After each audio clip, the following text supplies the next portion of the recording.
So we talked about Instagram. We talked about Clubhouse.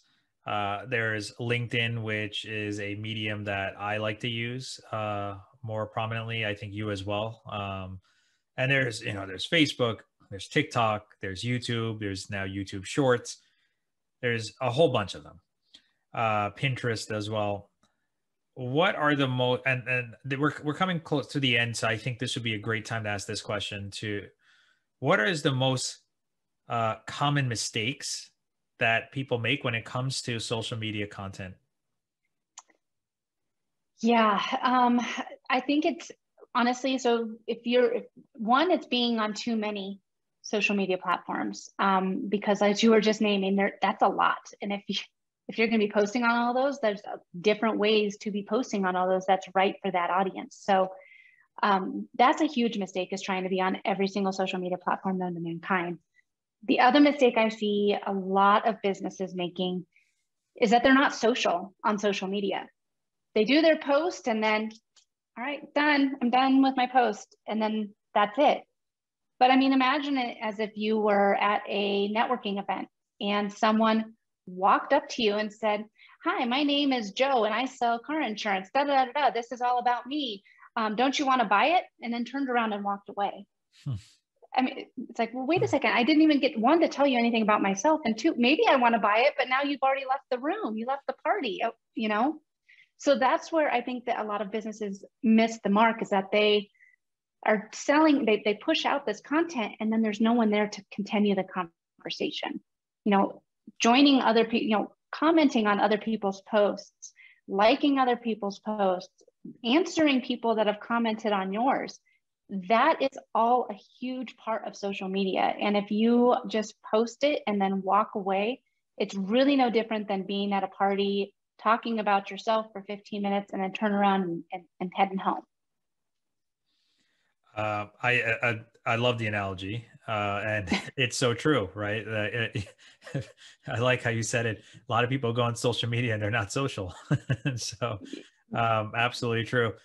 Well, what's your take on people who are follower obsessed? Like want followers, want followers, want followers. Vanity metrics. Mhm. Yeah. I get it. I do understand why businesses want to buy the followers or buy the likes. And I can't recommend enough to not do it, because wouldn't you rather have 50 brand advocates? These are your biggest fans. Every time you do a post, you're only posting 3 times a week, but every post you do, they like it, they comment on it, they're in your DMs, they're opening up your emails, they're responding to your anything.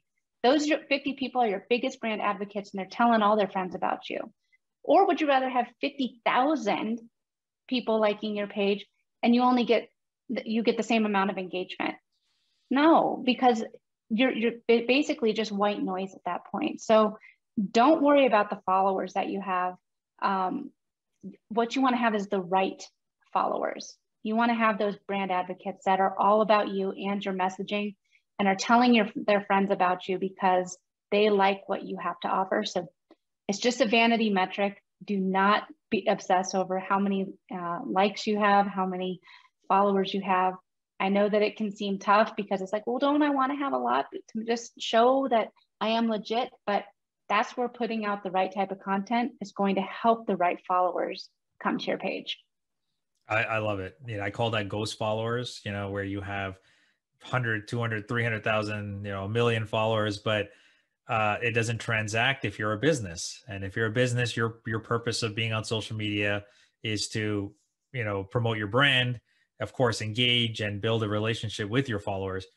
But if they're not transacting, they're just ghost followers. They may have liked one piece of content and then they'll never look at your content again because it may not align with them. So I find that in Clubhouse too. I found there are so many people who have 10, 20,000 followers, but their rooms are like 8 people, 12 people. And, you collected a lot of people that like something that you said, but they're not coming back and listening again and again and again. And, that's the funny thing about followers, quote unquote. So Yep. I'll leave you with this last question. What parting advice would you give to any aspiring or experienced entrepreneur that's listening to this podcast? I love this question because I never expected to be an entrepreneur. And if it was not for the other business people who came into my life at the right time and then just gave me the gift of their time to give me some advice, I wouldn't be where I am today. So I really think that believing in yourself is huge and your idea, but mindset is everything. We as entrepreneurs can be our own biggest obstacle. And a lot of times we're trying to do all the things. We're trying to juggle all the balls that are up in the air, and there's a lot of them. You know, from the marketing to the sales to the, you know, product development to, I mean, like there's so many.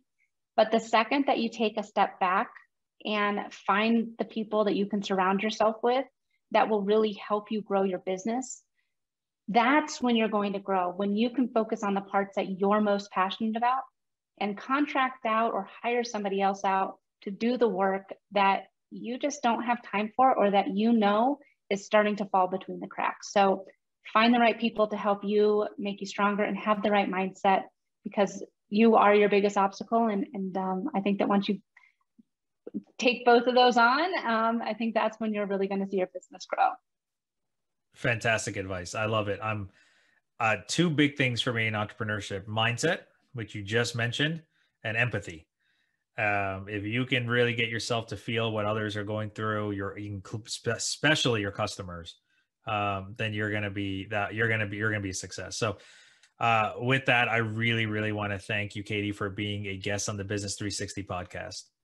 This was awesome. Thank you so much for having me. Great conversation. I'm so glad that we connected on Clubhouse. Yeah, absolutely. See, this is the benefit of networking on social media. A great example as we talk about social media.